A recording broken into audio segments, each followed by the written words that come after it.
Hi Pisces! Welcome, welcome. Tingnan natin kung ano yung mensahe sa'yo. Be open-minded po, hindi po halos lahat maka-resonate. Thank you nga po pala sa mga nagsusubscribe, sa mga bumabalik. Maraming maraming salamat po. Start na tayo Pisces. Ano yung mensahe sa'yo?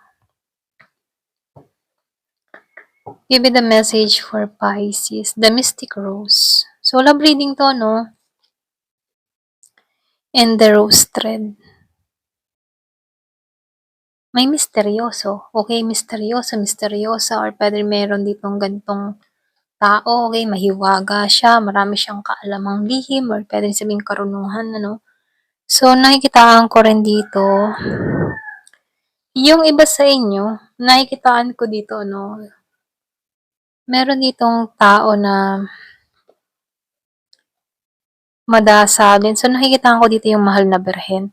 So, lumalabas din dito, ano, devotion, meron ditong mahilig manalangin, or pwede rin sabihin, devoted siya, or nagde-devotion siya kay Mama Mary, okay? Kumbaga, siya yung tipo ng tao na madasalin.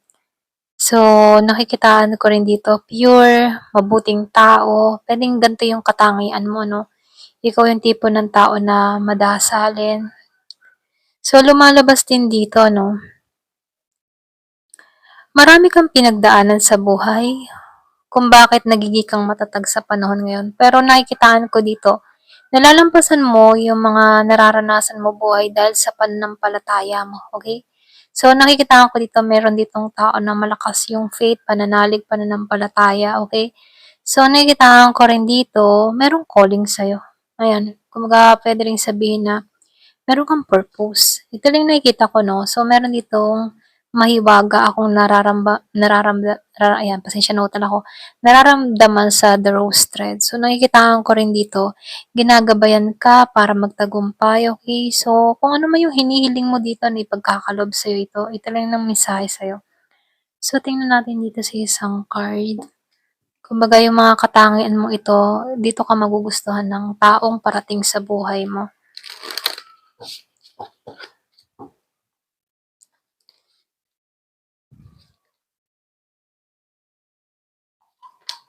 So, kumuha ko ng tatlong cards. So, tingnan natin ngayon kung ano yung mensahe. Wow, lumabas ang the swan, timing, and the moon. Talagang mahiwaga, ano. So, lumabas talaga may mahiwaga, may lihim.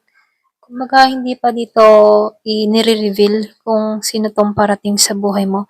Pero may mga sign, may mga sinyales, okay? So, dito, lumalabas na ang darating sa buhay mo. Merong 24, pwedeng pinanganak siya ng 24, or pwede rin importante itong numero 24, no? Meron akong nakikitang 37 years old, 32. Pwede rin yung iba sa inyo, 5 years ang gap ninyo ng tao na to, may age gap.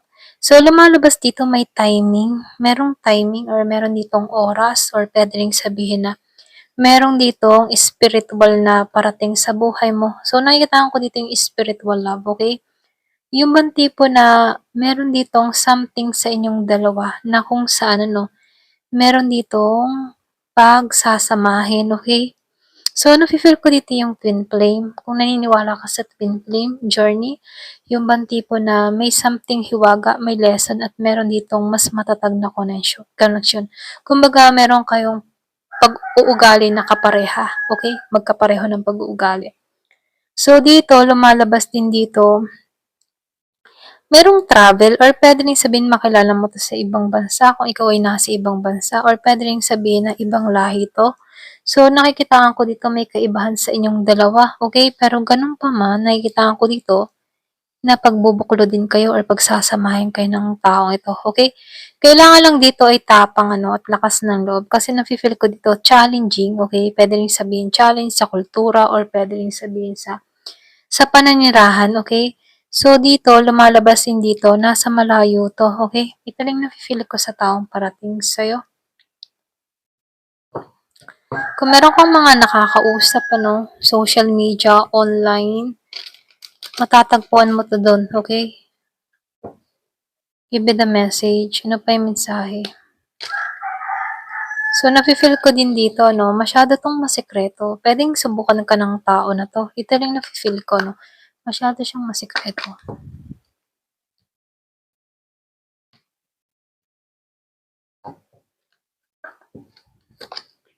Recognition. So, dito, tinutulungan ka, kung makikita mo, no, the divine will help you recognize sign and miracle. So, dito, no, kasi meron ditong Mama Mary. So, nafe-feel ko dito kung ano man yung pinagdadasal mo, merong miracle na mangyayari sa'yo, okay? Spiritual love yung parating sa buhay mo. Talagang totoo at pinagkakalob sa'yo rito, no?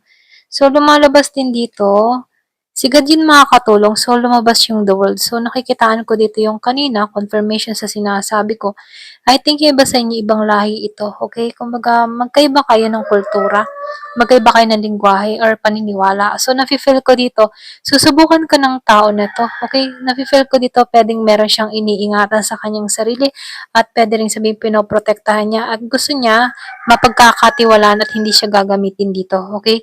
So, merong mga sign or pwede rin meron tong mare-recognize sa'yo, meron siyang hinahanap na sign na sa'yo lang matatagpuan dito. Ito lang yung nafe-feel ko, no? So, dito, feelings. So, meron tong mararamdaman sa'yo, something. So, may Bible dito. So, nakikitaan ko dito, Mama Mary may Bible. So, nakikitaan ko dito, magkakasundo kayo about sa Biblia or mga verse or pwede rin sabihin na meron kang alam, about dito. Kumbaga, nakikitaan ko dito yung pagsasama is sentro ay si God, okay? So, dito, nakikitaan ko dito, mag-explore kayong dalawa sa malalim na emosyon. Kumbaga, meron tong may experience sa'yo at ganun din siya sa'yo. So, lumalabas din dito, no, magiging kayong open sa isa't isa, usapin kay God. Doon kayo mag-start. Kumbaga, nafe-feel ko dito, doon kayo magta-topic about kay God, okay? Or pwede rin sabihin, ginagabayan ka ni God patungo dito sa tao na to. At itong tao na to, ginagabayan to patungo sa'yo, okay? Ito lang yung nakikita ko rito, no? So, tingnan natin. Give it the message. Yung iba sa inyo, relihiyoso, relihiyosa, or pwede rin sabihin, mahilig ka lang talaga magbasa ng Biblia, ganyan.